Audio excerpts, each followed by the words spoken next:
assim, nota fiscal eletrônica e obrigações tributárias, dados fiscais, como você falou, são dados públicos. E muito mais, assim, em grau de, de precisão, muito mais preciso do que você colocar pessoas em campo monitorando preço. Né? Tanto em precisão em termos de universo mesmo, né? Mesmo que você trabalhe com amostragem, você pega de um universo gigantesco uma amostragem muito maior. E dado preciso. Certo. Né? Porque é o dado que está ali sendo entregue para o governo. E é engraçado que ainda assim, 8 anos depois, continua sendo uma metodologia exclusiva, né? Ou seja, isso quer dizer que não é tão fácil assim, por mais que a gente esteja falando Algo público e algo aberto, né? público, você conseguir utilizar isso como uma metodologia de inteligência de negócio, inteligência de mercado, não é simples.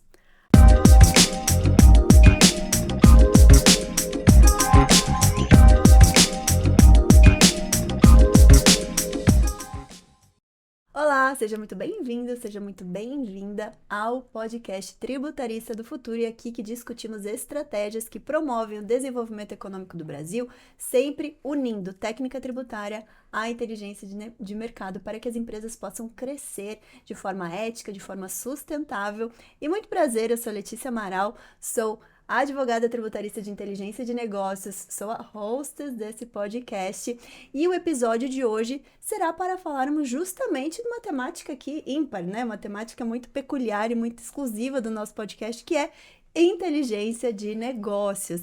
E para isso, tenho um convidado, que é um convidado que eu literalmente conheço quando Pegou ele no era colo. ainda... Não, antes, quando ele era ainda uma sementinha, um grãozinho, vi se desenvolver desde sempre, né? Vi crescer, vi nascer, peguei no colo. Nosso convidado é o meu querido irmão, Rafael Amaral. Rafa, seja muito bem-vindo. E, gente, não é só porque é meu irmão, não, né? Mas é porque é alguém que realmente entende dessa temática. Ele vai falar muito sobre a experiência, a trajetória de vida dele. Mas, para vocês que não sabem, ele é meu irmão caçula, nosso caçulinha, temporão, 16 anos. Poderia ser meu filho, né, Rafa? Poderia ser meu filho. Poderia ser meu filho, 16 anos mais novo do que eu, mas está aqui ativamente desenvolvendo uma carreira incrível, falando sobre inteligência de negócios, inteligência de mercado, é sobre isso que vamos falar. Rafa, então apresente-se à nossa audiência. Além de ser o irmão da Letícia, Quem mais é? quem é o Rafael Amaral? Boa, boa. Eu posso olhar para cá, para o pessoal me conhecer? Você pode olhar ou para cá? Boa. Isso, olha para cá. Pessoal, então muito prazer estar falando com vocês. Como a Letícia bem pontuou, sou o irmão mais novo dela, o caçula. Me chamo Rafael Amazonas Fernandes do Amaral, sigla Rafa. Então sou, talvez não o único, mas um dos únicos Rafas, né, ao redor do mundo. Sou formado em Direito, trabalho com inteligência de negócios desde 2019. Então estamos falando aí de uma carreira de 6 anos, né, que antes era desenvolvida ali voltada para a parte de controladoria jurídica.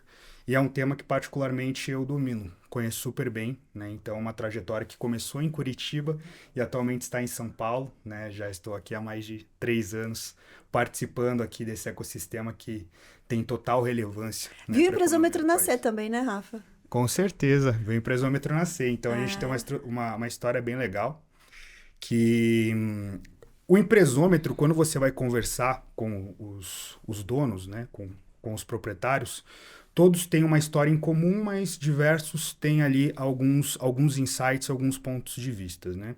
Então o empresômetro hoje ele tem um grupo que é como se fosse uma holding, que se chama GLA Corp, que leva o nome do fundador, o nome Gilberto, do nosso patriarca. nome do patriarca, Gilberto Luiz Amaral. Que já esteve nesse podcast, então se você ainda não viu, né, o episódio com o nosso Diamante Mora aqui, nosso querido GLA, a gente vai deixar o cardzinho aqui para vocês depois assistirem, que vale muito a pena para conhecer toda essa história aqui. Vários insights, né? Vários insights. Então, pegando aqui recapitulando, o GLA Corp é um grupo fiscal e tributário que já está no mercado há quase 40 anos. Dia 30 de agosto agora vai completar 40 anos, então já é bem consolidada no mercado, né? Tem diversas ali JVs correlacionadas ao grupo. Como principal tem o IBPT, Instituto Brasileiro de Planejamento e Tributação, que é de 92. Temos o Impostômetro, que é hoje é muito conhecido, né? É referência, né? Não tem lugar que você não vá que o pessoal não conheça, até porque é um patrimônio tombado aqui de São Paulo, né? Então, pessoal, se vocês não viram ainda o painel do impostômetro na Rua Boa Vista de São Paulo, em frente à Associação Comercial de São Paulo, já virou até um roteiro turístico, né? Então bem no Marco Zero ali. Né? Precisa fazer esse roteiro turístico e conhecer e tirar aquela fotinho. Se vocês fizerem isso, vocês, por favor, tirem a foto, publiquem lá no Instagram, marquem o Tributarista do Futuro, Empresômetro e BPT, pra gente saber que vocês assistiram aqui o podcast, tá bom? Boa, que daí a gente reposta. A gente reposta. Então, o impostômetro esse ano completou 20 anos, né? Desde a parceria ali que a gente teve com ainda tem, né? Com a Associação Comercial de São Paulo. E estamos com alguns novos projetos aí com eles, em breve iremos lançar. E o empresômetro em si, CNPJ 2011, né? Primeiro case 2011. Começou a rodar com o nome empresômetro de maneira mais fortalecida em 2017. E desde então a gente já está bem consolidado no mercado, né? Então, em 2017 a gente criou uma JV também da empresa, um braço, que iniciou como uma startup, que é o nosso digital, né? E hoje já é uma empresa consolidada, né? Não tem... Gélia vai falar, foi a primeira spin-off do IBPT, né? Foi a primeira spin-off do IBPT, o primeiro negócio que saiu, né? Cindiu de outro negócio e virou o empresômetro. E para quem não sabe, pessoal, o empresômetro ele nasceu como um estudo, né? Um estudo de mapeamento das empresas, né? O censo das empresas brasileiras. Até o Gélia falou isso no nosso episódio aqui que a gente gravou com ele. E depois disso foi que virou uma empresa em si, né? Virou, né, o CNPJ consolidado. E hoje eu digo que é uma das principais empresas de inteligência de mercado e a única, né, utilizar como metodologia, depois você me corrige se eu estiver errada, tá? Às vezes já saiu outros players de mercado aí, mas a única que utiliza-se da metodologia do IBPT, que é realmente a partir de dados tributários, dados fiscais, estabelecer estratégias de crescimento para as empresas, né? Estratégias de inteligência de mercado. Então, até por isso que é importante, né? A gente pega todo esse contexto, né? Então, nossa trajetória IBPT, nossa trajetória empresômetro, a própria IBPT-LA nasceu disso, né? Para trazer todo esse cunho mais acadêmico, a parte dos serviços tributários e de um que a gente tem, que é justamente o serviço de consultoria de mercado com base em dados tributários, que traz muito essa questão da inteligência de negócios. Mas para o pessoal que está nos assistindo, Rafa, e não conhece o empresômetro, o que de fato o empresômetro faz, né? Você pontuou, a gente tem o braço digital, né? Empresômetro digital, e tem o braço de consultoria, que já está tendo várias ramificações. Então, explica um pouquinho até o que a inteligência de negócios está nesse meio todo ali, né? Boa. A melhor maneira de explicar como que é o empresômetro, eu gosto de dizer que é uma empresa de monitoramento de mercado, que quando eu falo de mercado, aí o céu é limite, né? Então, a gente pode monitorar preço de compra, preço de venda, então, informações relacionadas a tamanho e participação de mercado. Então, ela é consolidada como uma empresa de consultoria, né, / tecnologia, que o objetivo é atender ali a demanda dos nossos clientes. Então, vamos pegar um case, né? Só para ilustrar, né? Para a nossa audiência aqui entender um pouquinho melhor. Então, vamos pensar que eu sou uma empresa pegar um segmento forte, vocês. Farma, pode ser? Pode, agro, farma, agro, auto, tanto faz. Então, eu sou uma indústria farmacêutica. Certo. Tá? Sou uma indústria farmacêutica e eu quero fazer monitoramento de mercado. O que eu posso fazer e como que o empresômetro pode me ajudar? Boa. Então, vamos pegar alguns exemplos de farma que a gente tem. Hoje a gente atende uma das principais empresas alemãs voltadas ao farma. Tem a principal indústria farmacêutica japonesa dentro do nosso escopo e também inglesa, né? Uma delas ficou extremamente famosa na época do Covid, né? Mas qual que é o objetivo? É posicionar melhor a marca e a estratégia dentro dessas empresas. Então, 70% das empresas que nos contratam, elas têm uma dor em comum, que é entender o preço médio de venda dos concorrentes. Ou seja, eu quero entender se o meu preço perante a praça, perante a população, os clientes e etc., ele está competitivo em relação aos meus concorrentes ou não. Então, eu quero saber se meu preço ele está na média, se ele está acima da média ou se ele está abaixo da média, né? Para saber Exatamente. qual que é o meu nível de competitividade no meu mercado. Isso é algo muito comum, porque, por exemplo, quando você fala com um time de inteligência, que geralmente é uma área, em muitas empresas é uma área acoplada a marketing, mas tem muita empresa, principalmente nos últimos 3 anos eu tenho visto se desenvolver muito, que são áreas específicas dentro das empresas. O objetivo deles principal é ter argumento para discutir com o comercial, de, por exemplo, ó, a gente não está vendendo. Grande parte das empresas que não vende, o comercial volta para a parte estratégica da empresa e fala, ó, a gente não está vendendo porque o preço não está competitivo. O nosso preço muito está caro. Vamos dar desconto. O meu possível cliente está falando que está muito caro. Exatamente. Ou até mesmo meu cliente, né? Deixou de comprar comigo que está muito caro, né? Só que quando a gente olha para isso na prática, sai um pouco da teoria, isso não é verdade. Isso com diversos cases que a gente tem. Se eu olho para agro, é assim. A gente atende aí uma das principais empresas de energia do país hoje. Eles tinham essa demanda, é assim. Meu comercial não vende, meu preço tá caro, vamos baixar o preço. Baixei o preço, não aumenta. Porque você aumenta até o volume de vendas, o teu preço vai estar mais baixo, muitas vezes mais baixo do que o concorrente, mas o faturamento no final do dia não está aumentando. Né? Então, qual que é o nosso objetivo? É dar essa informação para o nosso cliente para que ele tenha a melhor tomada de decisão. Então, eu vou entender, meu preço realmente está caro? Opa, grande parte chega à conclusão que o problema não é preço. O problema são outras estratégias que envolvem essa relação. Então, eu posiciono melhor a minha marca. Eu entendo qual que é o fluxo de pagamento dos clientes dos meus concorrentes. Então, por exemplo, muitas vezes o meu preço está competitivo, mas as minhas condições comerciais não estão tão agradáveis. Porque tem empresa que quer jogar para 60 dias e eu tenho uma prática de mercado de ser para 30 dias. Será que eu consigo acoplar isso dentro do meu fluxo? Opa, consigo. Já estou ganhando mercado aqui. Né? Então, é muito a maneira como as empresas se comportam perante o preço. Então, o empresômetro traz essa clareza. Traz essa clareza. E isso consegue mapear como... porque a gente fala do tributário, né? Ser estratégico. É possível você mapear a concorrência? É possível, porém tem algumas normativas, né? Alguns requisitos de compliance que têm que ser respeitados. Isso é importante a gente falar, né? A segurança, né? Com certeza. Dessa informação. Então, por exemplo, qual que são as principais leis que estão relacionadas com o nosso mercado? Lei de Acesso à Informação. Chamada LAI? A LAI, que é de 2014, né? Tem ali a Lei de Defesa da Concorrência e a LGPD em alguns casos, tá? Mais no digital do que propriamente dito ali nos key accounts. Porque quando a gente fala de Lei Geral de Proteção de Dados, tá olhando mais para dados de pessoa física, né? Não tanto de pessoa jurídica. Mas quando a gente fala de compra do produtor rural, que no agro, né, na nota fiscal, tem a possibilidade de você monitorar no agronegócio o produtor rural que está comprando ou do distribuidor ou da indústria, daí muitas vezes o pessoal pergunta, aí como que envolve a questão da LGPD? Daí a gente explica. Tá? Mas dando um breve contexto aqui para todos, hoje no Brasil a nota fiscal, né, é considerada um documento público de livre acesso. Porém, para você acessar essa nota fiscal, você precisa de uma autorização expressa da Lei de Acesso à Informação. Então, tem todo um comportamento de mercado que a gente utiliza para não ter um impacto ao nosso cliente no final do dia.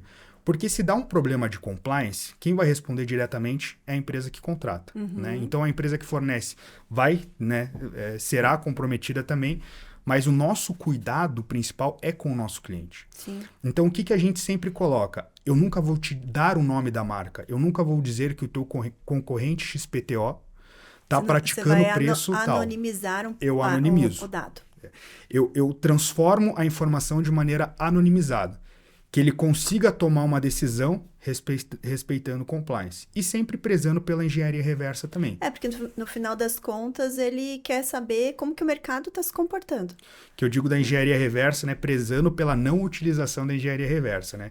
O que é engenharia reversa? Eu começar como alguns critérios de investigação, tentar saber de maneira ou outra quem quer exatamente aquele concorrente. Porque tem muitas empresas que querem fazer o monitoramento de maneira individualizada. Opa, eu só tenho um concorrente. Quem concorre comigo é um player só quero saber o dele.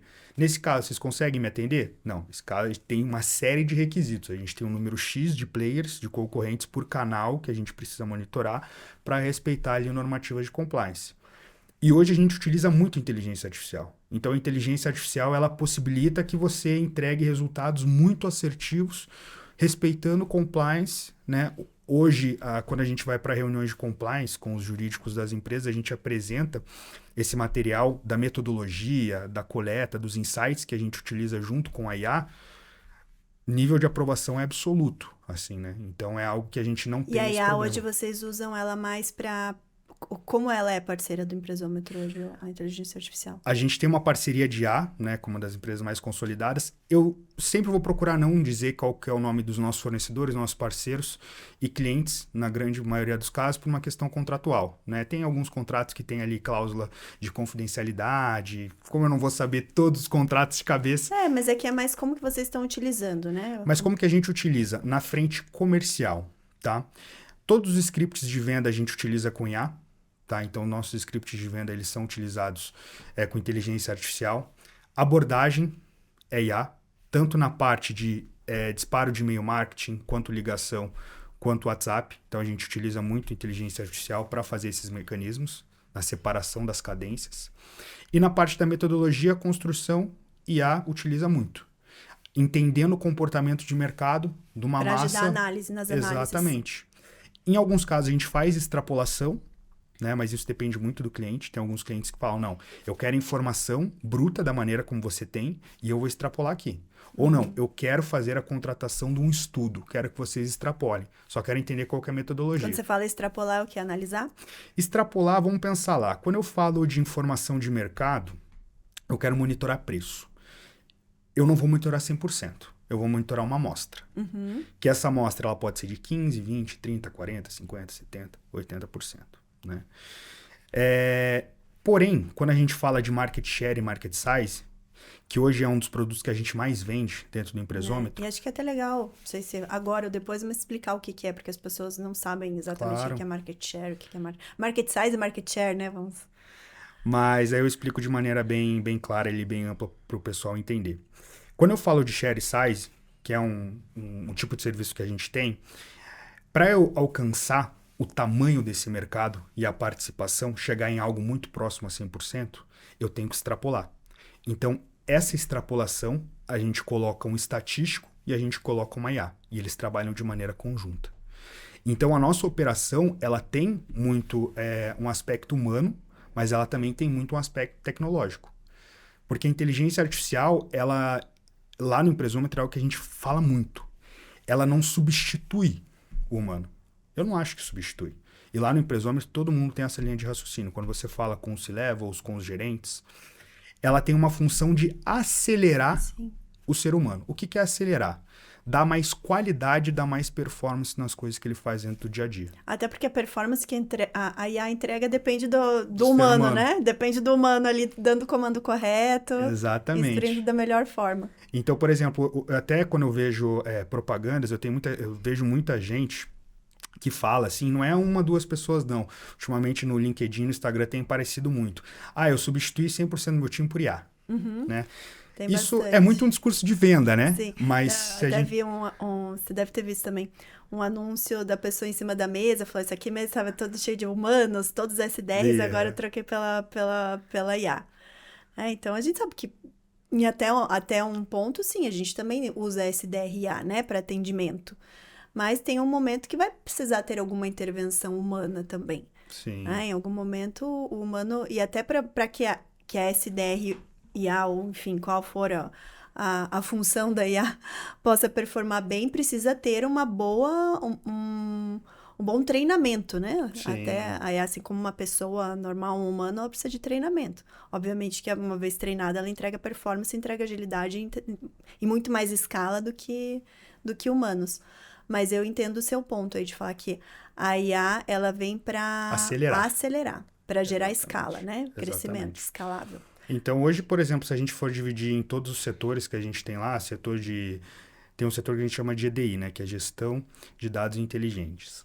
É um setor mais técnico que fica ali grande parte dos key accounts, né?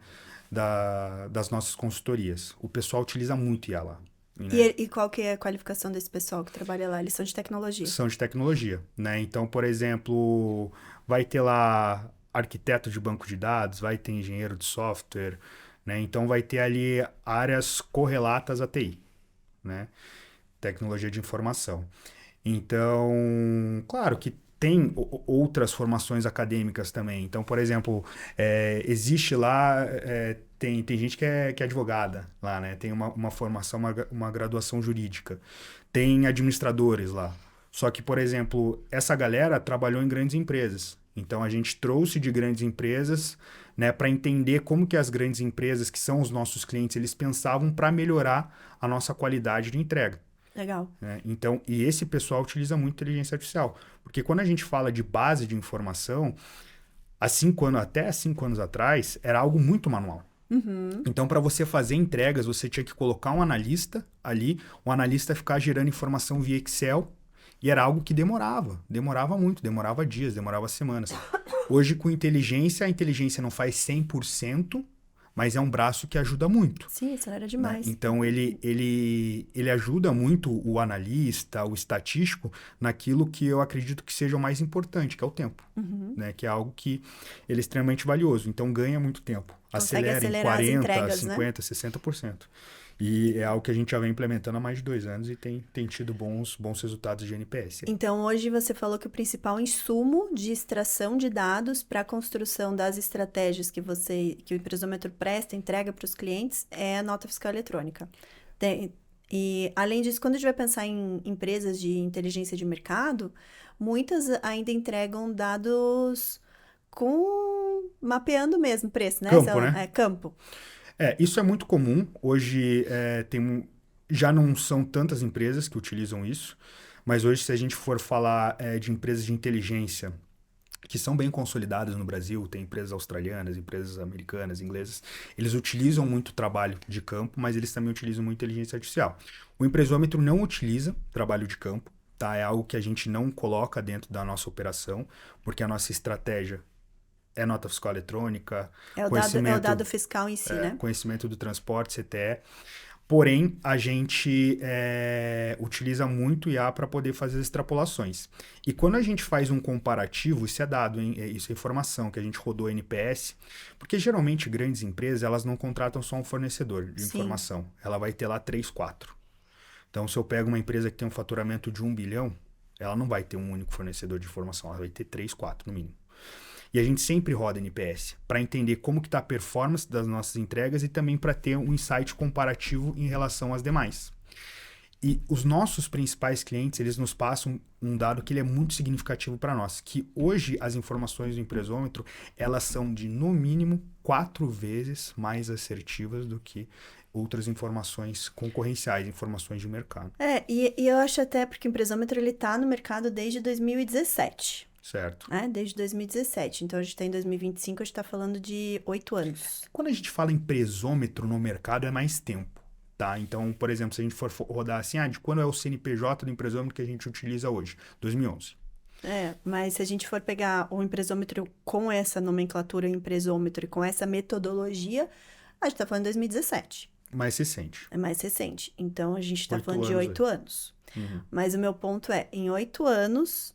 ainda continua tendo uma metodologia exclusiva. Porque, assim, nota fiscal eletrônica e obrigações tributárias, dados fiscais, como você falou, são dados públicos. E muito mais, assim, em grau de precisão, muito mais preciso do que você colocar pessoas em campo monitorando preço. Tanto em precisão em termos de universo mesmo, né? Mesmo que você trabalhe com amostragem, você pega de um universo gigantesco uma amostragem muito maior. E dado preciso. Certo. Porque é o dado que está ali sendo entregue para o governo. E é engraçado que ainda assim, 8 anos depois, continua sendo uma metodologia exclusiva. Né? Ou seja, isso quer dizer que não é tão fácil assim, por mais que a gente esteja falando de algo público algo e aberto, público, né? Você conseguir utilizar isso como uma metodologia de inteligência de negócio, inteligência de mercado, não é simples. Até porque eu sei que o investimento também não é tão baixo, né? Hoje, eu acredito que é um investimento pesado para você ter acesso, tanto investimento em tecnologia, investimento em fontes de dados, para que você possa ter acesso a esse número de dados manipuláveis, né? Algo mais robusto dentro da base. E você está falando de empresas grandes, né? Então, a gente está falando de um grande volume de dados. Grande volume de dados. É porque, assim, hoje, a maneira como a gente se posiciona no mercado, já há mais ou menos uns 5 anos aí de maneira mais fortalecida, é que o empresômetro e as empresas nos conhecem, sabem que o nosso ticket médio ele é um ticket médio maior, né? Por quê? Porque a qualidade da informação ela é muito superior ao mercado. Sim, 4 vezes mais é muita coisa. Então, e quando a gente fala de preço, o preço não é 4 vezes maior, não. Tá? O preço não chega a ser 400, não é 400% mais caro do que o preço do concorrente. Então, no custo-benefício, quando a gente coloca no papel o ROI da informação, ela se ROI, paga muito mais fácil. É o retorno do investimento, né? É o retorno do investimento, o ROI. Então, ele é muito mais rápido. E sobre a questão da metodologia, por mais que seja uma informação pública, o empresômetro ele também é reconhecido por ter um comitê de compliance muito forte.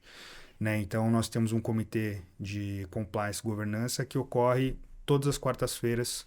As últimas quartas-feiras de todos os meses, né? Onde a gente discute e debate esses temas. E grande parte desses temas são trazidos ali pelo mercado. Então, a gente sempre procura estruturar a informação de maneira que facilite para os nossos clientes utilizar aquilo que nós estamos fornecendo e dê uma segurança jurídica muito forte ali em cima disso. Então, por que as outras empresas não investem nisso, né? Outras empresas de inteligência?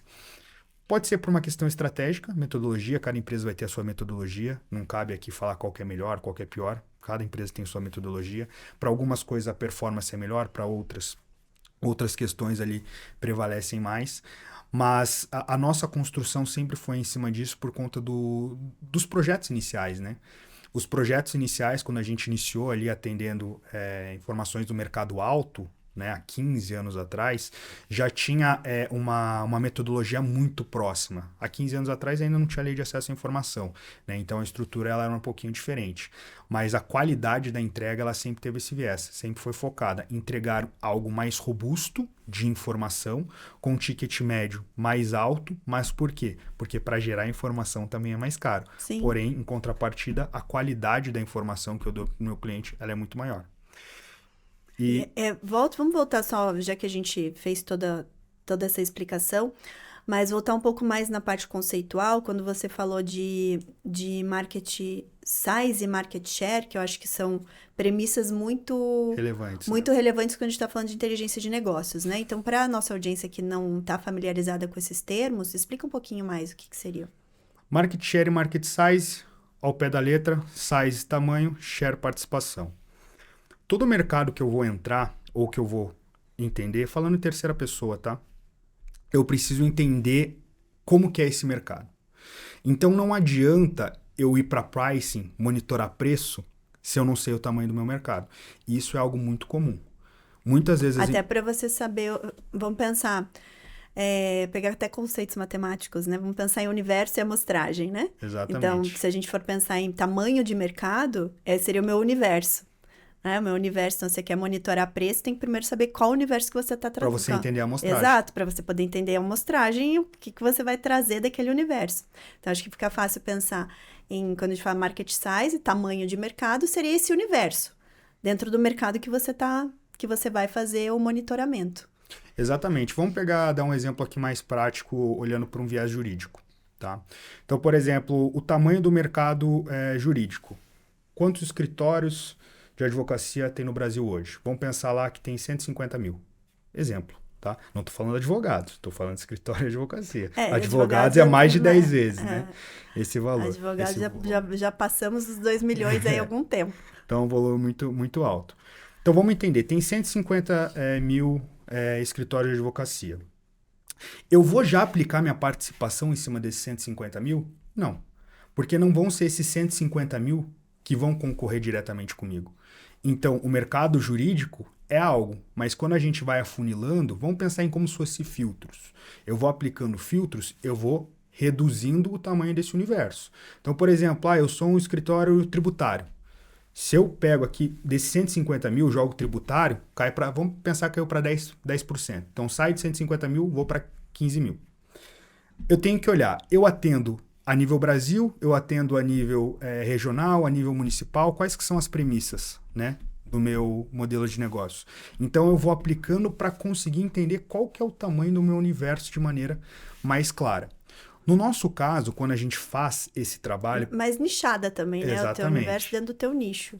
Quando a gente faz o trabalho para o cliente, nesse contexto, eu não olho para o ramo de atividade especificamente. Eu utilizo ele como uma premissa, como um filtro, mas o que o cliente quer enxergar no final do dia é o tamanho do mercado em produto.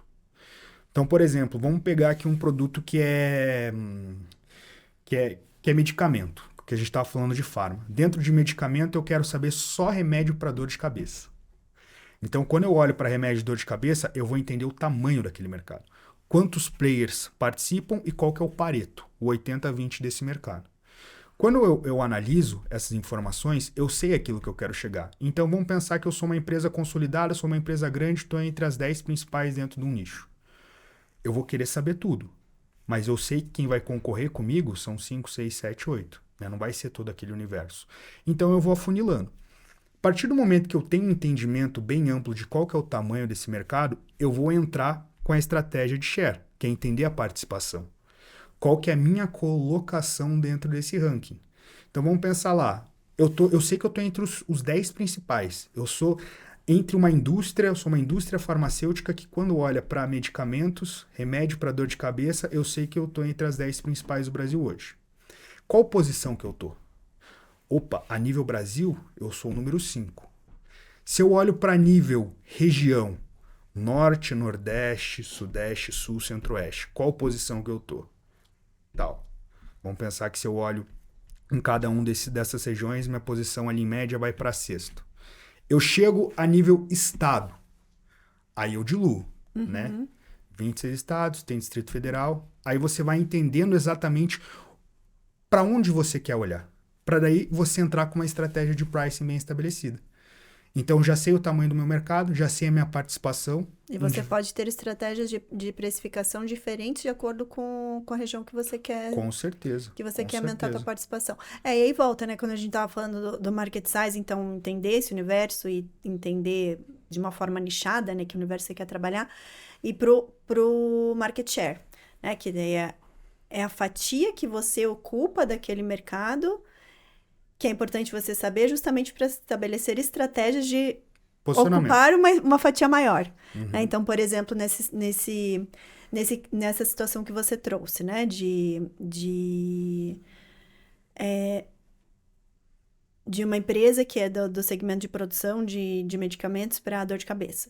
Né? Então, ela vai verificar nível Brasil como que ela tá, regional como que ela tá, estadual como que ela tá. Então, ela vai verificar lá que determinados 3 estados ela tá muito mal posicionada.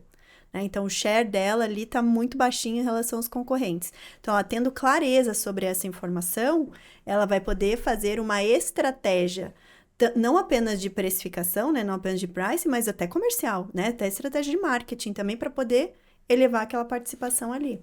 É porque, por exemplo, o Brasil ele é um país muito diversificado, né? Então, por exemplo, ele é um país muito grande. Então, a estratégia que eu utilizo com o público no Sul vai ser uma estratégia totalmente diferente que eu vou utilizar com o público no Nordeste, por exemplo.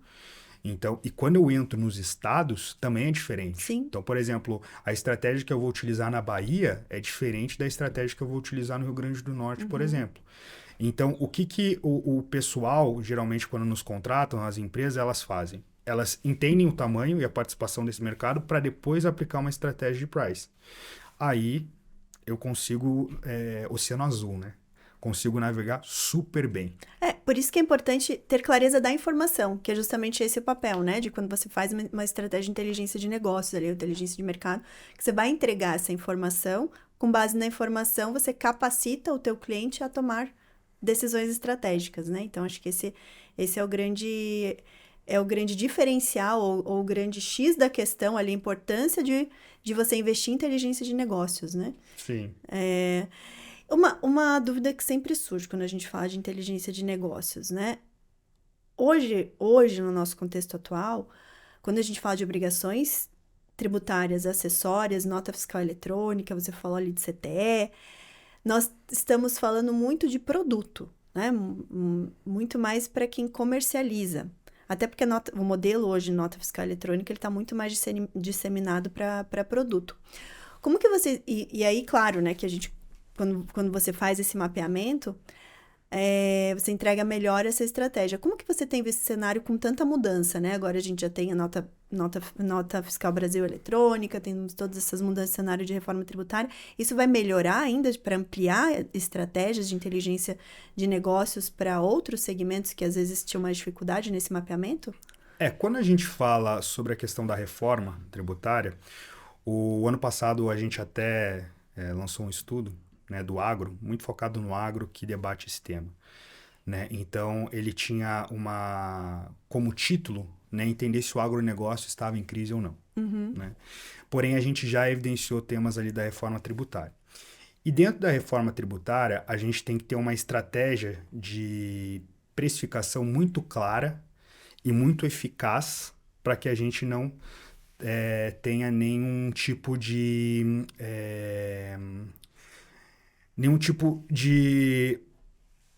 preocupação lá para frente com, por exemplo, o posicionamento da marca, queda de faturamento e assim em diante. Com as mudanças que a reforma tributária pode impactar na regra atual, né? Às vezes, vamos pensar, essa empresa já passou por toda a consultoria do empresômetro, já entendeu, já conseguiu mapear todas as suas estratégias de precificação e agora vem a reforma e vai mudar algumas coisas, né? Então, o pessoal que está conosco já há 4, 5 anos, então a gente acaba fazendo até um cross, né? Então, por exemplo, vamos pensar que eu atendo uma área dentro da empresa. Então, por exemplo, quando a empresa me contrata, não é a empresa como um todo. São áreas dentro da empresa. Quais são as principais áreas que contratam a empresa? Inteligência de mercado, marketing. Tem parte de trading também, mas é mais parte de inteligência pricing, que é parte de preço e marketing. Parte logística, suprimentos e também compras. Tá? Essas são as principais. Tem outras áreas que nos contratam, comercial? Tem, mas vai ser a minoria.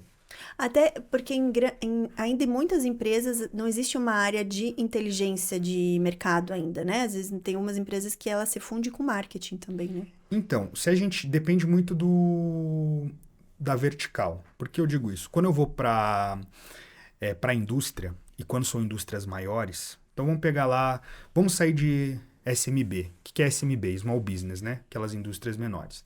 Vamos colocar um faturamento ali a partir de 500 milhões ano. Essas empresas, 70% das empresas que vão faturar acima de 500 milhões, elas já têm uma área de inteligência.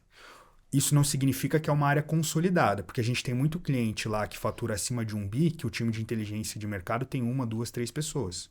É comum. É um time pequeno. É um setor que ele está emergente, né? É uma área dentro das empresas que ele está emergente. Que é nova ainda, né? Ela é nova, mas ela é extremamente relevante. De pricing, muitas vezes está vinculada a uma outra área, né? Mas tem muitas empresas, principalmente empresas do agro, que tem, né, setor de pricing específico para vários tipos de produto. Então, vamos pensar lá, quando eu falo do agronegócio, tem empresa que vende desde commodity, açúcar, arroz, e essa mesma empresa vai vender agrodefensivo, fungicida, herbicida, inseticida, vai vender fertilizante, vai vender semente. Então, o time de pricing monitora alguns produtos específicos, né? Tem várias cadeiras ali em pricing. Cada uma dessas cadeiras vai ler alguns tipos de produto. Então, por exemplo, o que é esse cross, né, que a gente fala com as empresas que envolve a questão da reforma tributária? É o time de suprimentos, o time de compras, tendo um relacionamento maior com o nosso time para entender se eles estão comprando bem. Porque isso vai ter interferência direta. Porque para eu ter um lucro no final do dia, eu preciso comprar bem. Não adianta eu vender super Só bem e vender estar bem comprando se mal. você tá comprando mal, claro. Então, o pessoal, a galera, quando eu falo, eles têm muito essa visão do varejo, né?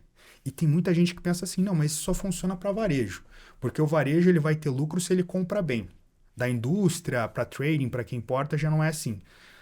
Negativo, né? Você tem que estar comprando bem em todos os elos, todos os canais. Até porque tudo vai refletir lá na tua DRE, né? Vai refletir lá na tua linha final, que é do lucro. Então, por exemplo, a gente tem um trabalho muito específico para times de compra, suprimentos, time logístico, que é eles entenderem o preço do fornecedor.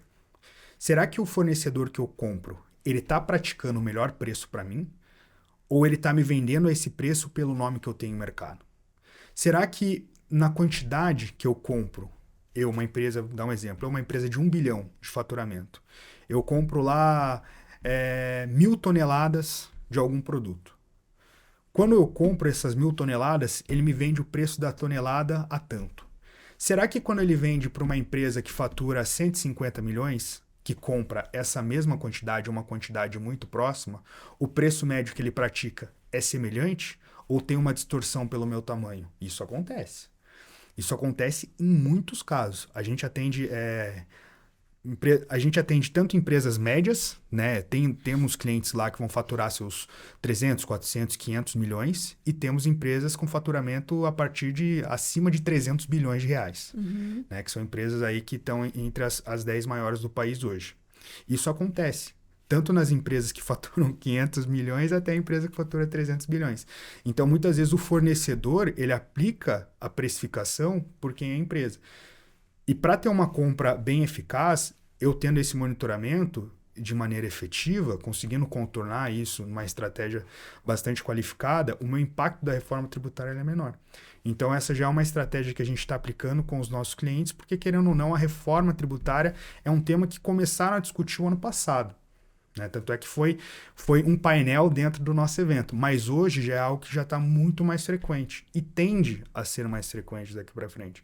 Você que está no ramo, você sabe dizer isso muito mais que eu. E a gente aqui que atende os pequenos e médios negócios, né? Se o empresômetro está atendendo os grandes negócios, a gente vê muito, principalmente que as empresas que a gente atende são empresas que já têm um grau de endividamento alto. Né, do ponto de vista tributário, já vem com dívidas tributárias muito altas. Se a gente não gere essas dívidas para que elas se tornem pagáveis e não ajuda o cliente a melhorar o negócio dele, ele vai continuar agora com a reforma tributária, muitos vão sucumbir. É um looping, né? Vai ser um looping. Não, vai ser um looping e acaba sucumbindo, porque ele não vai corrigir a distorção que já foi causada no passado. Então, se ele está com alto grau de endividamento tributário, porque alguma coisa foi feita errada. Né? E normalmente é ali, quando pegando pequenos e médios empresários, normalmente é o básico do básico da precificação. Precificou errado. Né? Seja tanto na entrada de compra como na saída, na venda, teve alguma estratégia errada. Não paga a conta. Às vezes vai colocar na linha assim, não precisa fazer um cálculo matemático muito avançado para você perceber que como ele está estruturado hoje, o mercado não paga a conta normal do negócio dele. Se ele se mantiver assim, dessa forma, ele vai sucumbir. Então, não é só um trabalho de correção, de gestão desse passivo tributário, mas sim de conscientização de que a reforma tributária vai impactar e que precisa olhar isso desde já. Né? Precisa corrigir, precisa olhar a parte de custos, despesas e a parte de vendas também, para poder corrigir essa distorção. E aí, para que ele consiga fazer a empresa, né, dele prosperar no futuro, que esse é o nosso objetivo. Mas aí que vem, de novo, né, o que eu trouxe ali da questão de prestação de serviço. Eu sei que hoje a gente tem uma dificuldade maior de rastrear obrigações tributárias de empresas prestadoras de serviço, porque a nota fiscal ela não é padronizada ainda, né? A gente tem o projeto da nota fiscal de serviços, que já é realidade, né? Só que a reforma tributária está unificando. Né? Então, a própria unificação dos bens e serviços e com a correção do novo formato de nota fiscal, né? Essa nota fiscal que agora a gente já tem a nota técnica, que ela já está sendo testada no projeto piloto da Receita Federal, com as 50 empresas que fazem parte lá do projeto Confia, que a partir de outubro vai ser facultativa para as empresas, a partir de janeiro vai ser obrigatória. Eu acredito que a gente ganha mais espaço ainda, esse é o meu ponto de vista, queria ver se vocês já estão estruturando assim lá no empresômetro. A gente ganha mais espaço ainda para monitoramento de mercado de empresas prestadoras de serviço, porque hoje a gente tem grandes empresas prestadoras de serviço. A gente tem na nossa carteira, por mais que o nosso corte sejam pequenos e médios, a gente tem grandes empresas, porque tem empresas que realmente têm passivos muito altos. E a gente tem na nossa carteira, e muitas são prestadoras de serviço, e que precisam desse mapeamento, precisam dessa informação para melhorar a sua estrutura. Então, vocês já estão olhando para isso, como eu sei que tem um projeto grande dentro do empresômetro da própria nomenclatura de bens e serviços, né? Mas eu acredito que esse seja o próximo degrau da inteligência de negócios, né? Então vamos pensar assim. Quando a gente fala de empresômetro, vamos pensar em verticais. Eu tenho lá uma vertical agro, eu tenho uma vertical auto, eu tenho uma vertical log, price log, eu tenho uma vertical pharma e eu tenho uma vertical digital. Quando eu falo da vertical digital, isso a gente já faz. Porque a lógica do digital é entregar informação de mapeamento de mercado, não só para indústrias, distribuidoras e varejistas, mas também para empresas prestadoras de serviço. Então, dentro do ecossistema digital, tem muita empresa de serviço. Se eu for pegar lá em volume de empresas, 30% do ecossistema digital de clientes que a gente tem ali dentro é serviço. E esse pessoal já monitora o mercado. Porque, por exemplo, lá dentro do digital eu quero entender, eu quero atrair investidor para o meu negócio. Eu já tenho meu valuation, estou passando por M&A. Quero entender outros potenciais investidores para o meu negócio. Eu pego quem já é interessado em comprar a minha empresa, em adquirir um percentual, passar por uma rodada comigo, entendo outras empresas com aquele mesmo perfil. Então, já vou ter um mapeamento de potenciais investidores para o meu negócio. E explica o que é a ferramenta do digital também, do empresômetro. O digital é um SaaS, né? Onde É um software as a service. Resumindo, vai entrar com login e senha. Né? Entrei com login e senha, é um produto já pronto. Tá? Ele é um produto que admite customizações? Sim. Né? Tem os clientes enterprise, que daí já é um produto mais customizado, até mesmo dentro do digital. Mas, na grande maioria, ele é um produto já pronto, que ele ajuda as empresas a montar a sua estratégia. Então, eu posso ser uma empresa pequena, dentro do digital eu tenho clientes lá de 10 milhões de faturamento, ou eu posso ser uma empresa grande. Dentro do digital, eu tenho empresa que fatura acima de 1 bi também. Então, ele é um mercado... E não são clientes da consultoria. Não. Tem cliente de 1 bi que é só digital. Que é só digital. Não é consultoria. E eu tenho... E uma coisa que é legal é o seguinte. Virou amigo, né? Mas, por exemplo, até o André, o João, que eles são lá de Santa Catarina, eles nos contrataram no digital em 2022. Eles trabalhavam numa empresa, numa indústria de parafusos, né? Eles saíram. O João foi para uma empresa de Jaraguá, uma outra indústria. O André foi para uma empresa de telhas. Né? Telhas, EPS. EPS é como se fosse isopor, né? Que isopor é a marca. O pessoal acha que é o produto, né? Mas o produto é EPS. E eles nos levaram. Então, eles saíram dessa empresa e nos levaram. A empresa que nos contratou lá em 2022, hoje é nosso cliente da consultoria. Então, eles fizeram um upgrade. Eles iniciaram com um processo mais básico, porque já era uma empresa maior, né?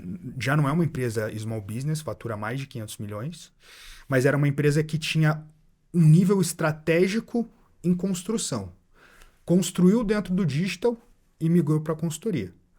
E agora o André está numa outra empresa, o João continua nessa de Jaraguá, e eles, né, saem das empresas e vão nos contratando. Por que as empresas começam pelo digital? É por questão de budget? Não, é por questão de estratégia. Isso é algo que os nossos key accounts, os nossos executivos, eles olham para os clientes ou para os prospects e falam, deixam bem claro. Não adianta você me contratar, investir um valor significativo para a tua operação, se você não tem estrutura para comportar isso. E é aí que entra uma consultoria. Porque o nosso objetivo não é só o cliente fechar o contrato, é o cliente ter êxito e ele ser um promotor da marca. Porque a pior coisa que tem é o cliente não vê valor, né? Não vê valor no teu negócio. E muitas vezes ele não vê valor no negócio. Isso já aconteceu com a gente lá atrás, tá? Em consultoria não, mas em digital sim. Então o cliente não via valor no negócio por quê? Porque não estava naquele momento. Então eu estou pulando etapas. E o nosso time não tinha essa visão. Isso há 4, 5 anos atrás. Então a gente passou por uma construção comercial do seguinte: você tem que entender bem quem é a empresa que você está falando. Não é só entender se é uma empresa grande, se você está falando com o gerente, com o coordenador ou com o VP, por exemplo, mas você entender aquele setor que está te contratando, qual que é a estrutura dele lá dentro. Se eu estou falando de inteligência de mercado, quantas pessoas tem ali dentro? Ah, tem uma pessoa só. Opa, então faz sentido eu já entrar com uma estratégia de pricing que vai tomar o tempo da pessoa ali em 80%, você não vai conseguir fazer quase mais nada? Não. Não faz sentido. Então vamos começar com algo mais de entrada. Vamos começar com o digital. Porque que é algo que ela mesma consegue ter acesso à informação e já consegue... É um produto pronto. primeiro que é um produto pronto, é um produto que ela vai ter mais autonomia, é um produto mais fácil de se compreender e consumir, e também é um produto que o ROI é rápido. Digital, 3, 4 meses já tem ROI. E como que sai esse ROI? Explica o que a pessoa pode ter de Então, valor agregado na ferramenta. Eu vou dar alguns cases aqui dentro do digital. Por exemplo, a gente tem ali vou pegar até o João, né? O João é uma empresa de Jaraguá. Então, quando ele nos contratou, ele investiu lá aproximadamente R$ 2.500 mensais.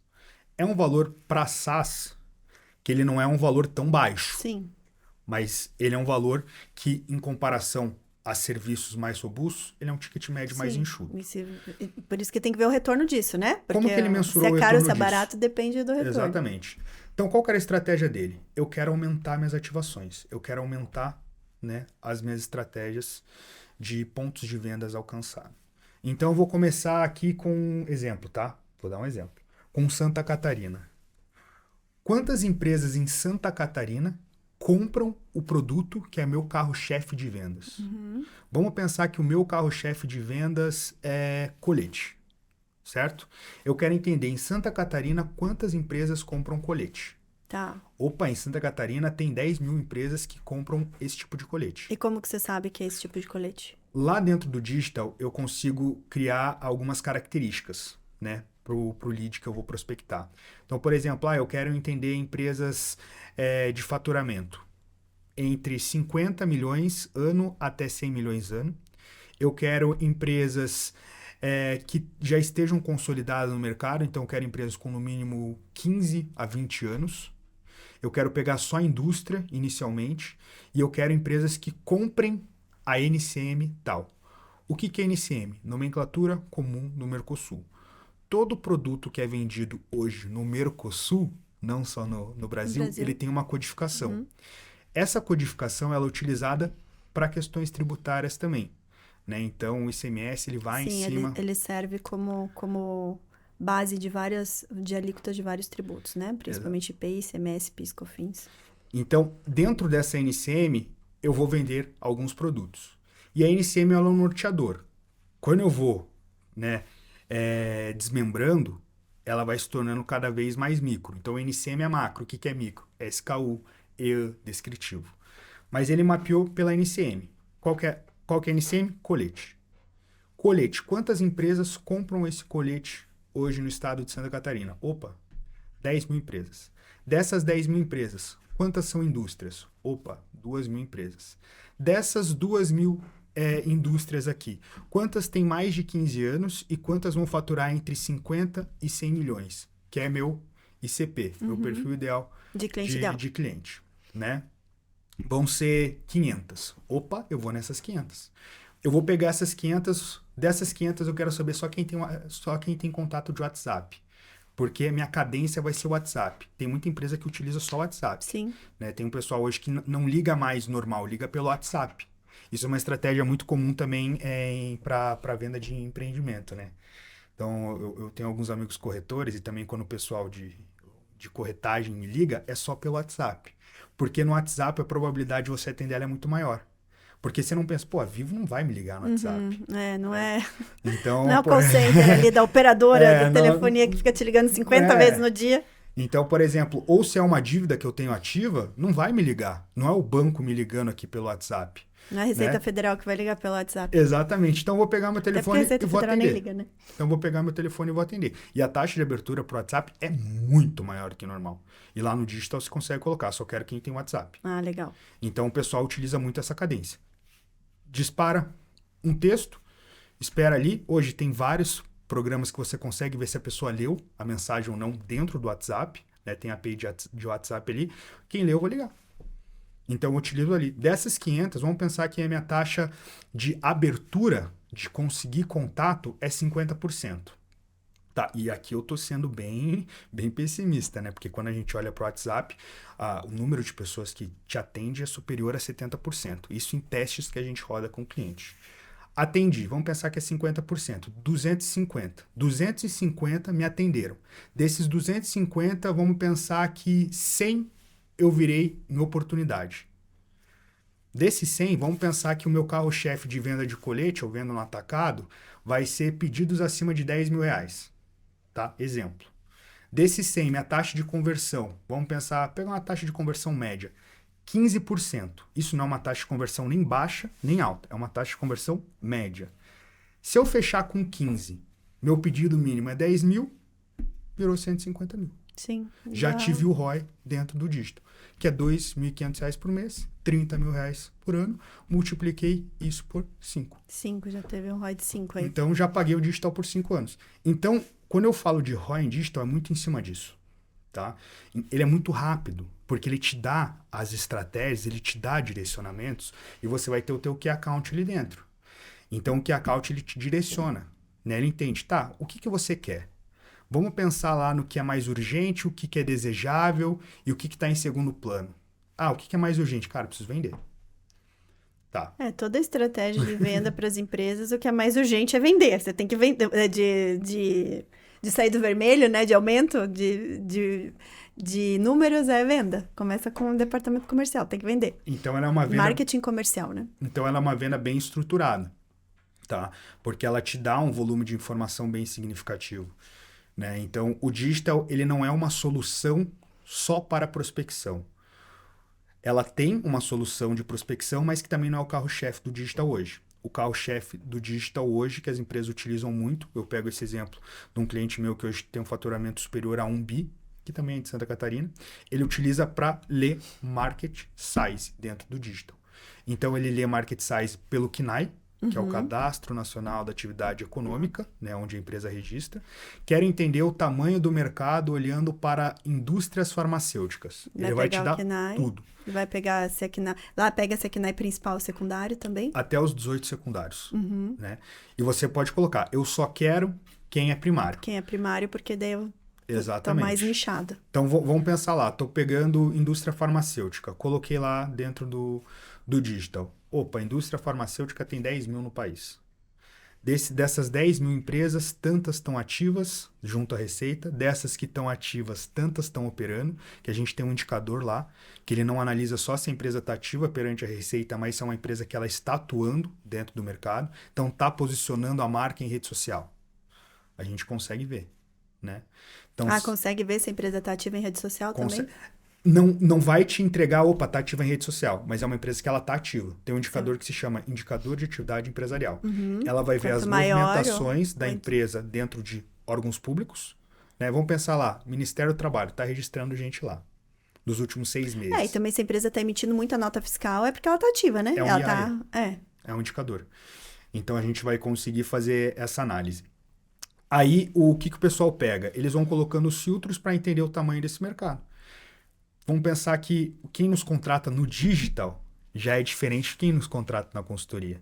Digital, quem que mais nos contrata? Marketing comercial em grande escala. Tem muita gente comercial nos contratando. Até para quem investe bastante em outbound, né? Então, venda para leads frios, né? Vamos pensar em estratégia de vendas para leads frios. É uma excelente fonte de dados precisos, né? E também o pessoal de inteligência de mercado. Então, tem marketing comercial e inteligência de mercado. E todos eles têm uma demanda em comum, né? Que é entender o perfil de quem compra deles. Então, o carro-chefe do digital hoje é entender o tamanho dessa praça, quem compra o produto que eu mais vendo. Então, para quem trabalha com produto, para quem trabalha com serviço, utiliza essa estratégia mais olhando para KNAI, não olhando para produto, mas também utiliza, ela performa super bem. Então, se eu quiser saber quantos escritórios de advocacia, escritórios de contabilidade tem no país, quantas prestadoras de serviço de segurança tem no país que faturam acima de 100 milhões, ele vai te entregar lá. Tá? Então, as empresas conseguem moldar suas estratégias ali dentro. Então, ele é um banco de dados dentro de um SaaS, que o pessoal vai ingressar com login, com senha, né? Um licenciamento de software, digamos assim, onde o pessoal já tem um produto lá e vai começar a construir. A gente é usuário, né, assíduo aqui do Empresômetro. Tem até a parte de mapeamento de mercado, né, dentro que você consegue estruturar lá onde que estão os seus principais... Vai aparecer no mapa, né, do Brasil, onde que você está mais quente ali, ou que você está mapeando, achei bem interessante. Então, saindo do digital, você falou que tem as outras verticais, né? Você comentou do agro, do auto, do farma. do log, né? Logística. Price Falta log. mais algum? Não, são esses, São os 4. principais. Então, se a gente for pegar agro, a gente está falando mais de comércio, né? Mais indústria, mais produtor rural, enfim, mas produtor rural, indústria e comércio. O farma também, a não ser que vocês também façam farmácia manipulação. Não, quem vai nos contratar mais no... Porque assim, quando a gente olha para farmácia de manipulação, as que nos contratam é para estudo. Porque farmácia manipulação é mais serviço, né? É mais serviço, mas para estudo elas contratam, tá? Então a gente já fechou até contratos com associações, né? Voltada à parte de farmácia de manipulação. Mas na sua grande maioria, ali mais de 90% vai ser indústria, tá? Para farma. Auto também a gente está falando de segmento de indústria, né? Basicamente. Tem indústria, mas tem distribuição também. Indústria, mas enfim, mas eu tô falando ainda numa cadeia de produto, né? Sim. Agora o log não, o log a gente já tem muito mais serviço. Não necessariamente, mas você tem uma parte logística de serviço mesmo, transportadora, enfim, que é forte, né? E aqui você faz o mapeamento pela CTE, né? Porque daí é uma obrigação fiscal acessória, mas voltada a esse nicho de... A transportadora precisa emitir essa CTE, né? De transporte. Então, a gente consegue pegar e mapear esse segmento de serviço mais nichado. Para os outros segmentos de serviço, é que eu falo que eu acho que agora, com a reforma tributária, você vai ter mais amplitude, porque a gente está indo para uma nota fiscal Brasil eletrônica, que ela não é mais segmentada entre nota fiscal de serviço e nota fiscal eletrônica, que seria para comércio, né? Em que hoje o governo todo está estruturando até a nova nota fiscal, ela já vem lá com a nomenclatura de bens e serviços, porque agora para PIS não vai mais existir PIS e COFINS, vai ser IBS e ICBS, ambos que vão consolidar comércio e serviço, né? Comércio vou pegar no sentido amplo, né? Seja importação, exportação, industrialização, distribuição, né? Atacado, varejo. Mas você vai concentrar tudo isso num único documento fiscal, né? Que é a nota fiscal Brasil eletrônica. E aí que eu acho que vai ter um segundo boom para a parte de inteligência de mercado, inteligência de negócios. Que essas empresas que hoje estão muito mais atreladas lá, você fala, do segmento do digital, mas está muito mais segmentado para a parte comercial, elas vão ter mais subsídios agora para monitoramento de mercado. Com certeza, com certeza. Essa é uma tendência de crescimento mesmo. Eu lembro que quando saiu a Lei Complementar 199, lá em 2023...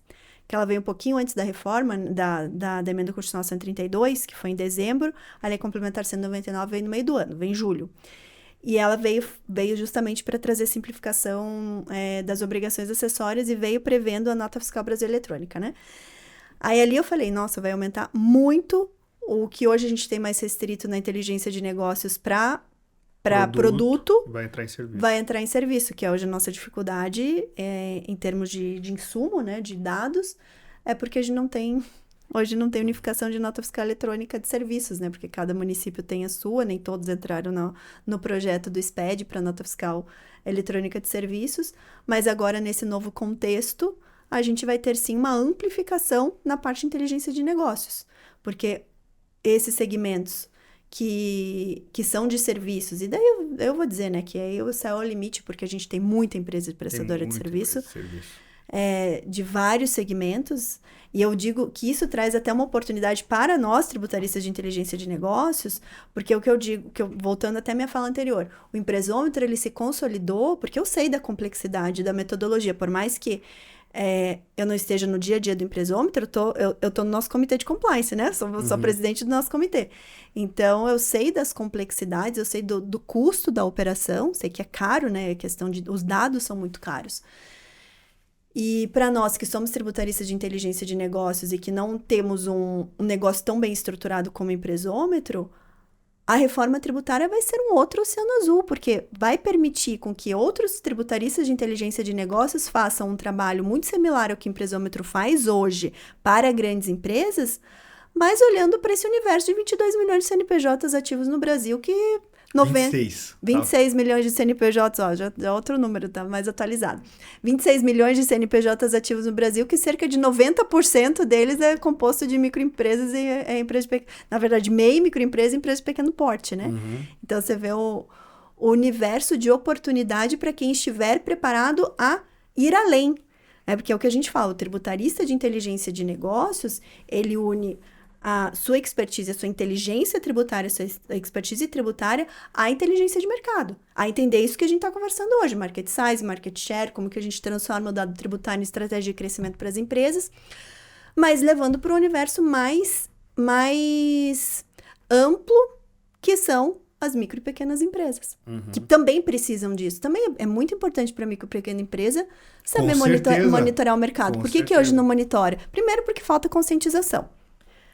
Seja do empresário, seja do profissional da área tributária, porque ainda o nosso universo de tributaristas de inteligência de negócios é minúsculo, né? É muito pequenininho. É muito pequenininho. Então, o profissional que tem essa consciência de que ele pode ir muito além no tributário do que prestar os serviços padronizados do tributário, recuperação tributária, redução de passivo, a parte de planejamento tributário, e pode, nesse contexto da inteligência de negócios, é muito pequenininho. Mas por isso, por ser pequenininho, dá muita oportunidade. Né? Imagina, a gente não precisa, nem teria como abraçar 26 milhões de CNPJs. Eu falo que nossa visão de longo prazo aqui na BPTLA é a gente colocar 10 mil tributaristas de inteligência de negócios.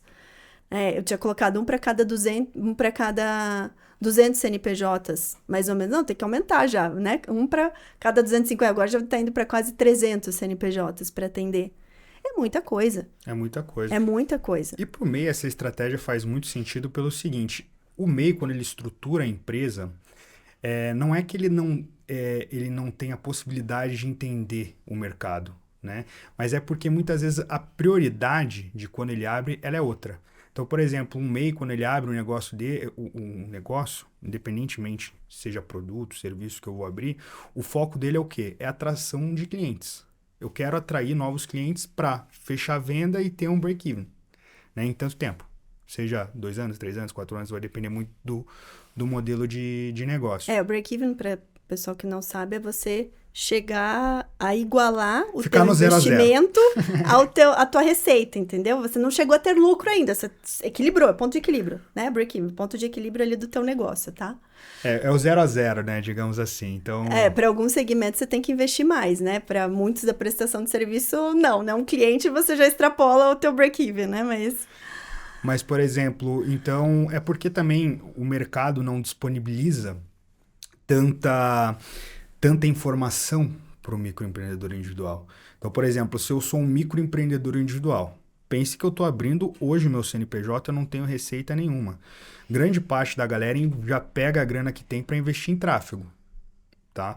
E aqui eu não estou falando se está certo ou errado, estou falando que o pessoal faz. Isso é questão de estudo de mercado, né? Então, se você roda alguns estudos, é nítido. No mínimo 70% da verba que a pessoa tem, quando ela abre um CNPJ, vai para captação de novos clientes, né? Seja tráfego pago, né? Seja, né, outras estratégias de prospecção, mas hoje em dia é muito tráfego pago. Mas não tem ali um valor que ele disponibiliza para contratar um serviço de mercado, né? E, por exemplo, se eu for falar ali de SaaS, que é voltado para estudo de mercado, hoje são pouquíssimos que o público vai ser MEI. Porque o ticket médio ele vai ser mais alto. Então, por exemplo, hoje de inteligência como um todo, não só inteligência de mercado, mas essas plataformas de prospecção de novos clientes, é muito difícil você ver uma que tenha um custo mensal inferior a R$300. Para um MEI, isso já é um valor um pouco mais alto. Mas aí se eu pego um tributarista de inteligência de negócios, que vai ter a sua carteira formada por MEI, por ME, por IPP, ele vai investir R$2.500 numa plataforma. Certo. R$2.500.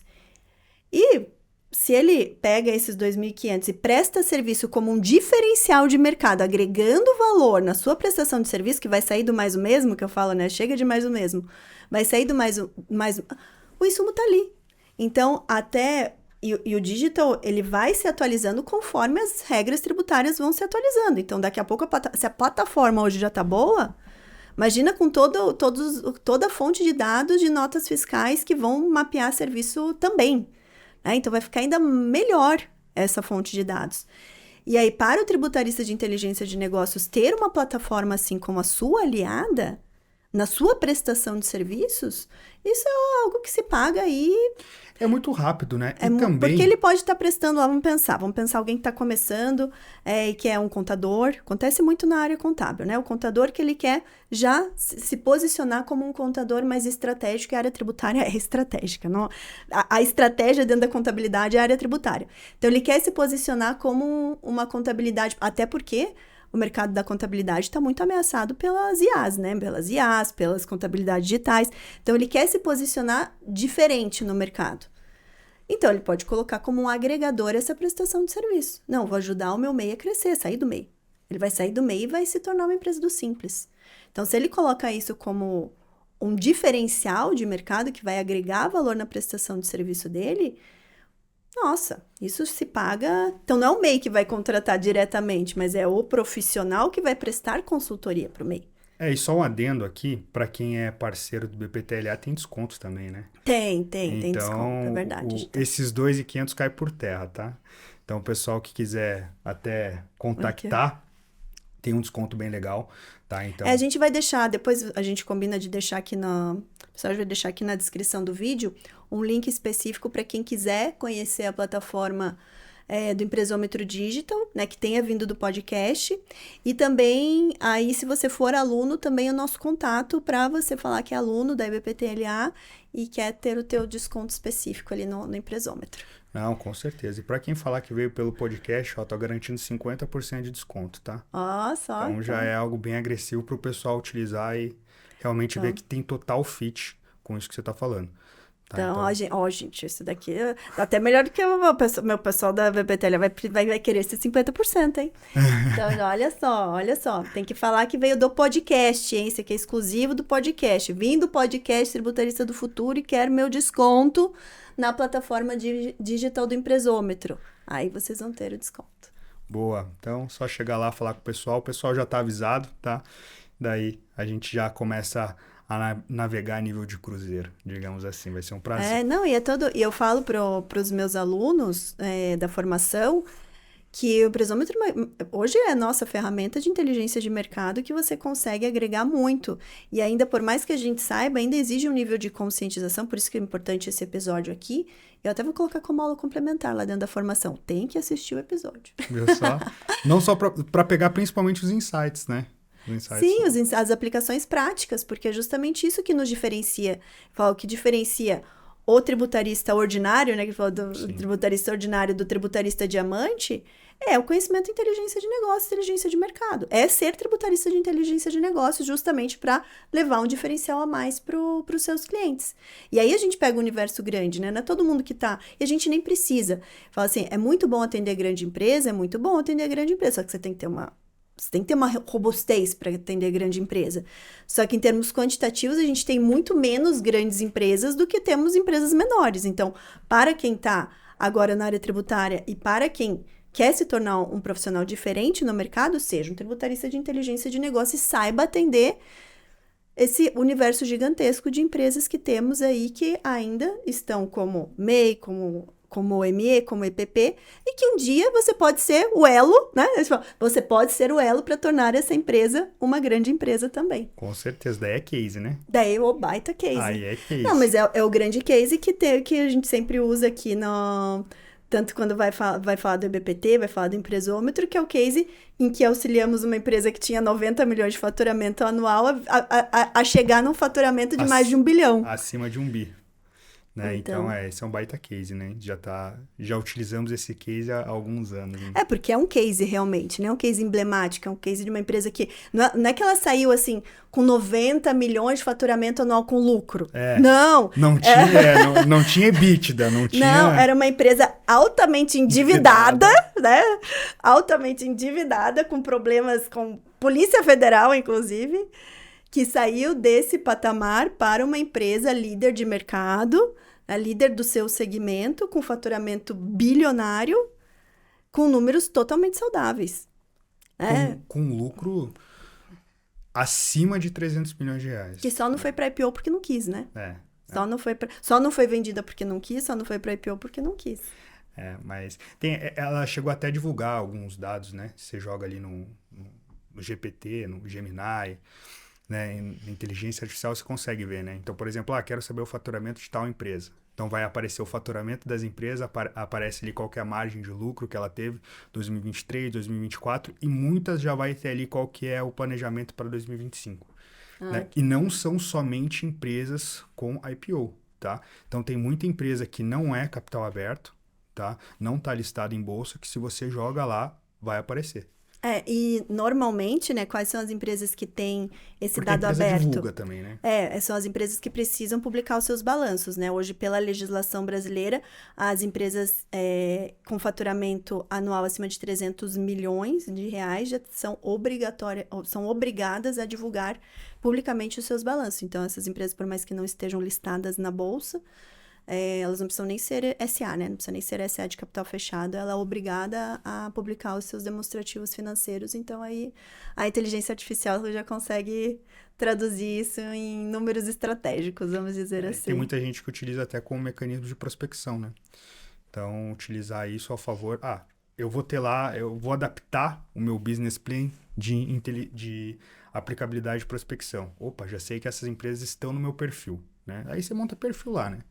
Mas é algo que consegue caminhar de maneira bem eficaz, né? Então, muitas vezes a gente até utiliza para ter esses retornos para entender como que estão as empresas, né? Então, para saber qual que eu devo prospectar, né? Qual que faz sentido eu entrar numa negociação, né? Porque no final do dia, para ser eu que fico responsável pela parte de indicadores, né? KPIs, que são os indicadores dentro da empresa, eu sempre olho ali, né? Quem que tem maior tendência de contratação. Então, utiliza a IA para isso também.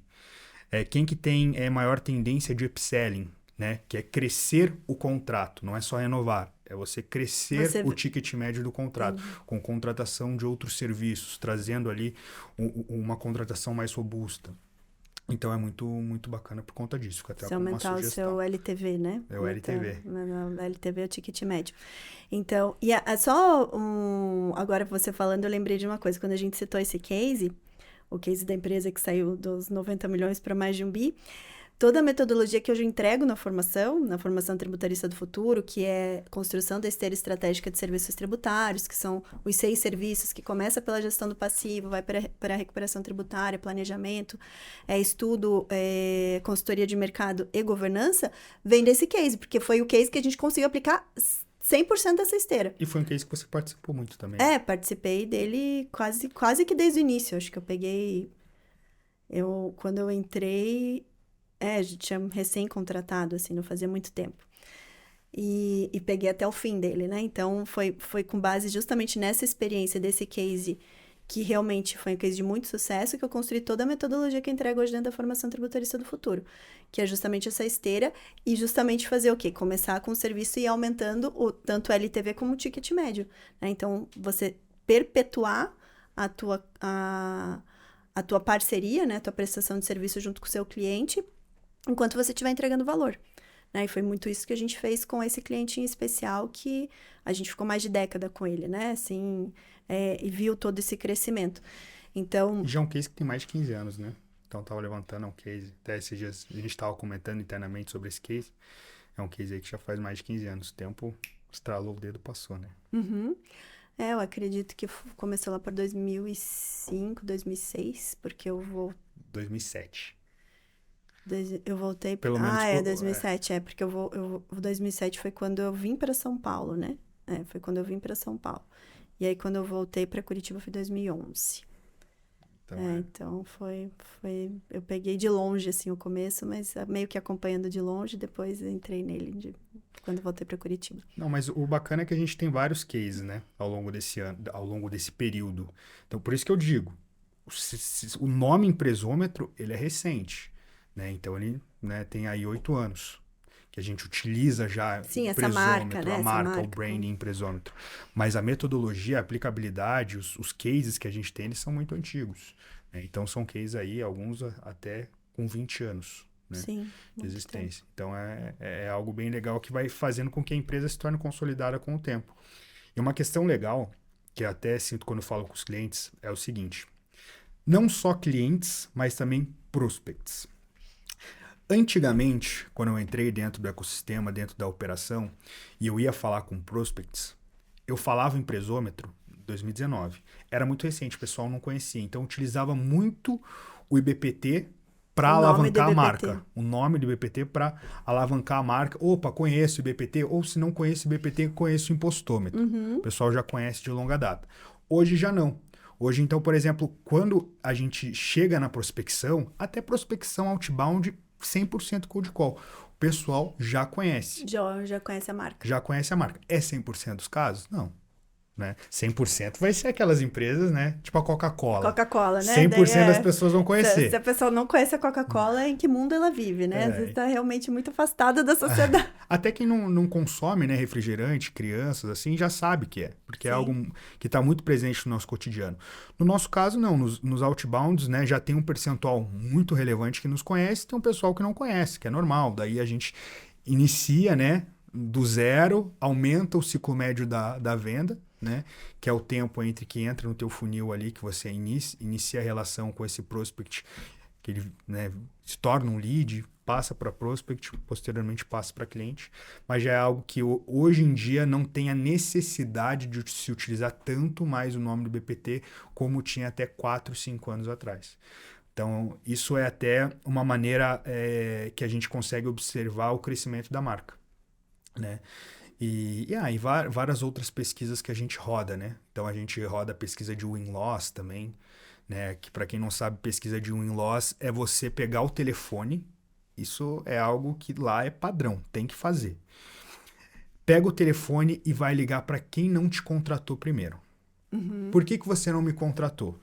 A gente sempre coloca lá, por exemplo, um target, né? Um alvo. Quero ligar para pelo menos 20 perdidos do meu funil nos últimos 60 dias. Por que você não me contratou? Ah, não estava no momento de compra. Ah, por budget. Ah, porque minha diretoria não aprovou. No nosso caso, tem uma perda de cliente muito grande que é... contratei outra. Tem também. No nosso caso, não é tão comum, mas, por exemplo, acontece. Né? Então, acontece, é normal. No digital, quando o pessoal roda o win-loss, isso é mais comum. Né? Agora, quando a gente traduz isso para consultoria, não é tão comum, mas acontece também. Tanto é que um motivo de perda é fechou com o concorrente. Então a gente faz um win-loss, isso é muito legal para você entender também a tua estrutura comercial, só gerando um insight aqui, de você conseguir moldar melhor a tua estratégia. Então, por exemplo, primeiro você liga para quem não te contratou, entende o porquê que ela não te contratou. E depois você liga para o mesmo número de pessoas que te contrataram. Claro, dependendo do teu ciclo médio de venda, do teu ticket médio, você não vai ter o mesmo número de perdas do número de fechamentos dentro de um período. Aí o período de ganho você pode aumentar. Então, de perdas vão ser 20 nos últimos 60 dias, de ganhos pode ser 20 nos últimos 6 meses, por exemplo. Tá? Mas ela funciona super bem. Porque daí o que a gente faz? A gente liga. Aqui, já sei por que me contratou. E aqui, eu já sei por que não me contratou. Aí eu pego essas estratégias, vejo quais têm maior correlação com os motivos de perda e traduzo isso numa cadência que a gente chama de fishing, que é de pesca. Eu vou voltar para os meus perdidos e vou pescar. E fecha. Né? A gente tem ali uma taxa de conversão em phishing, pessoal que a gente já tinha dado perda, que é de 20%. Tá? Então, claro, a gente vai fazer essa taxa de conversão por períodos, né? A gente faz geralmente por quarter. Todo quarter, para quem não sabe, quarter é sempre ao final do trimestre. É o trimestre, né? Então, a gente pega e aplica essa cadência de phishing, que no ramo de atividade dos tributaristas é muito comum, né? Tem muita perda. Então, no funil de vendas vai ter muita perda. Que bom se não fosse assim, né? Mas realmente, a perda é muito maior do que ganho. É muito maior do que ganho. E é normal, né? Todo negócio. Né? Até os mais consolidados, o número de perda ele é mais do que o dobro do que o número de ganhos. Sim. É que quando a gente fala de serviço e serviço de alto valor agregado, isso é normal, mas também o ganho acaba compensando, porque por mais que não tenha quantitativamente tantos ganhos, um ganho já é muito representativo, né? E no phishing também se é mais flexível na negociação, né? Você já sabe aonde está o calcanhar de Aquiles da pessoa, né? Então, por exemplo, eu sei que ela não me contratou por budget. Esse é mais fácil, digamos assim, de contornar. Porque se eu tiro quanto que ele tem de budget, que muitas vezes no phishing eu tiro de todo mundo quanto o cara tem de budget. Se o budget ele é muito distante do ticket médio que eu aplico, Então não está no momento, né? Daí sai e volta para uma cadência só daqui 6 meses. Mas pro pessoal que tem um budget próximo, vamos pensar que o meu budget hoje é R$500.000. O meu ticket médio é R$500.000. E o cara, se a pessoa chega para mim e fala, putz, Rafael, não te contratei porque você me apresentou uma proposta de R$500.000 e o budget que eu tinha alocado para esse projeto é de 300 mil. Opa, 300 mil para 500 é distante? É distante. Mas não é algo inviável. Eu não vou entregar 100% do que ele queria nos 300, senão eu vou estar desvalorizando o meu produto. Mas eu consigo customizar. Então tem um mundo ideal e tem um mundo possível. E separo. Vamos começar assim? Fazendo sentido, ó, a gente trabalha com esse projeto um pouco mais enxuto, trazendo prioridade para aquilo que mais faz sentido para você por 6 meses, por 1 ano. E depois, fazendo sentido, a gente faz o upsell. Aí a gente pega, agrega valor para esse pessoal ao longo do contrato e faz um upsell posteriormente ali. Eu vou pegar essa tua estratégia e trazer para o nosso contexto, né? Que é como que a gente faz quando a gente vai fazer venda de serviço tributário. Então, o nosso primeiro serviço da esteira é a redução de passivo, né? É o que a gente chama de... Carro-chefe. O carro-chefe é a redução de passivo. É a gestão de passivo tributário, né? O chamado GPT, e não é do chat GPT, né? Gestão de passivo tributário. Só que a gestão do passivo tributário, ela implica num dispêndio de honorários de entrada. O que parece ser um contrassenso, porque você já está falando com empresa endividada, você ainda vai cobrar honorários, mas para a gente é estratégico por 2 motivos. Primeiro, porque a empresa precisa precisa sanar aquela dor, então ela está propensa a pagar por isso. Segundo, porque tem que remunerar nossas horas trabalhadas e realmente exige muito trabalho. E terceiro, porque você já verifica, você está falando com inadimplente, você está falando com devedor. Se você não cobra inicialmente, a chance que você tem de levar um calote é muito grande. É muito grande. Então, por esses 3 fatores, a gente cobra o honorário de entrada. Mas, se a gente entende que a empresa não tem como custear esse honorário de entrada, e para a gente não faz sentido baixar bastante, porque também é a mesma coisa, você vai estar desvalorizando. Eu vou para o segundo serviço da minha esteira, que é a recuperação tributária. Porque a recuperação tributária, por mais que eu acho que é até mais trabalhoso do que o GPT, o mercado já se posicionou... Não, o mercado ele já se posicionou em fazer 100% no êxito. Então, se eu vou entrar numa recuperação tributária cobrando honorário de entrada, eu já estou fora. Eu não fecho com ninguém. Eu já estou fora do mercado, porque é um mercado saturado, não saturado porque nunca está saturado, mas é um mercado que já tem muito mais gente se posicionando. É um mercado mais comoditizado. Mais comoditizado, exato. Então, nem adianta eu querer cobrar honorário de entrada. Mas eu posso fazer essa venda, por quê? Fidelizo o cliente, começo a trabalhar para ele, não utilizando-se das ferramentas que eu utilizo na redução de dívida, mas procurando achar crédito que também depois também vou utilizar para redução de dívida e já vou num caminho em que, eu fecho um contrato de êxito para rodar parte do que eu rodaria dentro de um contrato maior que é de gestão do passivo tributário. Então, a gente usa essa estratégia também, né, de vender um segundo serviço da esteira para quem já tem dívida, mas mais no sentido de consolidar, de verificar, de já entrar no cliente, sabe? Já começar a construir um relacionamento e entender o momento que ele vai ter. Porque também a questão de você despender honorário de entrada ou não, vai muito na confiança, porque às vezes não é porque a empresa não tem, é porque ela não está vendo naquele momento que realmente vai trazer um resultado. Então, a gente usa isso como estratégia aqui também para... São produtos diferentes, produtos / serviços, mas que a estratégia, no final do dia, ela acaba se conversando, né? Que a gente consegue aplicar também, né? Na nossa estratégia de venda de serviços tributários.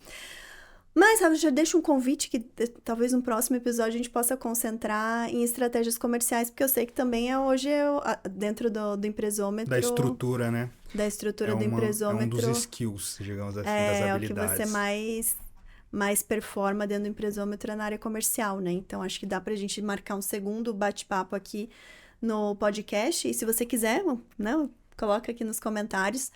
Quero sim uma parte 2, no segundo episódio, pra gente falar de estratégias comerciais. Exatamente, vai ser um prazer. E a gente sabe que também o Empresômetro Digital pode ajuda bastante em estratégias comerciais, mas pra gente falar mais de estratégias mesmo, né? De outbound, de inbound, de estratégias de quebra de objeção. Então, deixa aqui. Você quer um episódio desse? Dependendo, né? Opa. Nossa audiência que manda aqui no podcast, exatamente, né? Se a pedida for alta, a gente faz. A gente faz parte 2, parte 3. pauta é o que não falta. Exato. E a proximidade de irmão, né? Chamar irmão, vem, né? Deve ter essa facilidade também. Exatamente. Mas tendo em vista que a gente já tá quase 1h30 nesse episódio, então a gente deixa para uma parte 2. Com certeza. E Rafa, então, olha ali para a câmera, tá o teu recado final aqui, como que as pessoas podem te encontrar, quem quiser falar mais sobre inteligência de mercado, inteligência de negócio, conhecer mais o Empresômetro, deixa teus canais de contato aqui olhando para essa câmera. Boa, os meus canais de contato, como Rafael, LinkedIn, Rafael Amaral, Instagram, RafaMZF, e os canais do Empresômetro, você vai achar como Empresômetro, tá? Então lá você vai ver alguns vídeos, alguns cases que nós temos em relação a alguns clientes e também quem for aqui espectador, telespectador do podcast e quiser me chamar no Instagram, trocar alguns insights, é um canal super aberto, então a gente consegue trocar insights, criar algumas estratégias de maneira conjunta, eu dou até ali alguns insights do que eu já fiz e deu certo, o que eu fiz e não deu certo, e a gente vai construindo um ecossistema cada vez mais forte. Isso aí, aproveitem. E ele falou já, ó, vai estar aqui, ó, o link do contato do WhatsApp para receber os 50% de desconto na contratação do Digital, tá? Exatamente. Vai estar na descrição do vídeo. Mas então, tem que falar que veio do podcast. Tem que falar que veio a palavra-chave, a senha é podcast, tá bom? É podcast, vim do podcast com a doutora Letícia, tributarista do futuro, e quero meu desconto de 50%, tá? Boa. Mas foi muito bom, obrigada. Eu que agradeço a oportunidade. O primeiro de alguns episódios, né? Agora que a gente... você tá aqui em São Paulo, a gente grava aqui em São Paulo, então fica mais fácil. E que possamos fazer esse segundo episódio em breve aí.